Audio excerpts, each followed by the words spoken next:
That discussion carried on all day that day, July the 2nd and the 3rd. On 4th of July afternoon, by this time they had made 39 different changes in the language of the document. 39 different changes. Finally they agreed, the final document, on July the 4th, late in the afternoon, 1776. They signed their name. They said they added with this pledge. Firm, courageous man. Now, who are those people? Who were they, rather? Who were they? I wrote down at the record. A number of them were lawyers and jurists. 11 were merchants. A number of them were businessmen. A number of them big plantation owners, the farmers. Well educated, but they all were willing to pay the price, whatever it took, knowing they're going to lose some of their property, even their lives. They went with it. Why? Because they loved liberty more than their lives. One of our songs that we sing during this time of the year has to do with that statement.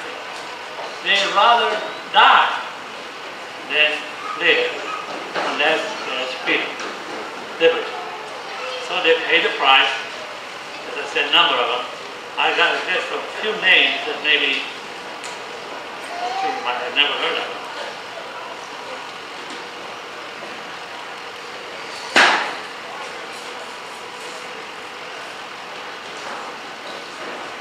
Here. Well, let me first mention 5 signers that were captured and tortured and died. 12 had their homes ransacked and burned. Crops in the fields were destroyed. Carter Braxton of Virginia, a wealthy planter and trader, saw his ships swept away by the British Navy. He lost everything, sold his home and properties to pay his debt, and died in rags. Thomas McKean of Delaware was so haunted by the British troops that he was forced to move his family almost constantly on the run because the British troops were trying to catch them. The Vandals destroyed a number of homes of the ones that I listed here: Dillery, Poe, Clymer, Walton, Ginnett, Hayward, Rutledge, and Middleton. Those names I'm not familiar with. We do know a few names: Thomas Jefferson, Benjamin Franklin, John Hancock. But these others represented the other colonies, and they lost property, they lost their lives. And I have at the last Battle of Yorktown, this is very interesting. Thomas Nelson of Virginia noted that the British general, Lord Cornwallis, had taken over his home and his headquarters. He told George Washington, who was commander-in-chief of the Continental Army, bomb that house. That's okay. That destroyed. Get rid of Cornwallis and the rest of them. And sure enough, they bombed it. Destroyed totally. Willing to sacrifice property? That's not. Go ahead. Francis Lewis had his home and property destroyed. His wife was in prison. She died within a few months. John Hart of New Jersey, Lewis Morris and Philip Livingston of New York lost their homes, lived in forests and caves for a number of months, if not years. So the signers had property, financial security, fortune, but they valued liberty above everything else. Now, we have to remember the sacrifice they all made for a reason. Make me think of Patrick Henry. He was not a member of the delegation, but early in 1775, 1776, he said, the war has started already up there, Lexington, Concord, Bunker. They're fighting. Americans are dying. What are we going to do about it? They fussed in Virginia, House of Burgesses. He came with a famous statement, among other things. Is life so dear or peace so sweet? It's purchased at the price of chains of slavery? Forbid it, Almighty God. I know not what course others might take, but as for me, give me liberty or give me death. He was willing to sacrifice all that he had to. I think of the concept of government. George Washington said, government is power. Like fire, could be a dangerous servant or a fearful master. See, fire is control. It gives heat, warmth.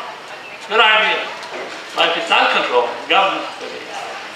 That's why I read to you from the Declaration said, if the government does not protect life, liberty, and the right to pursue happiness, it's the right of the people to alter, change, and institute a new one that will meet the basic requirements of why they even existed.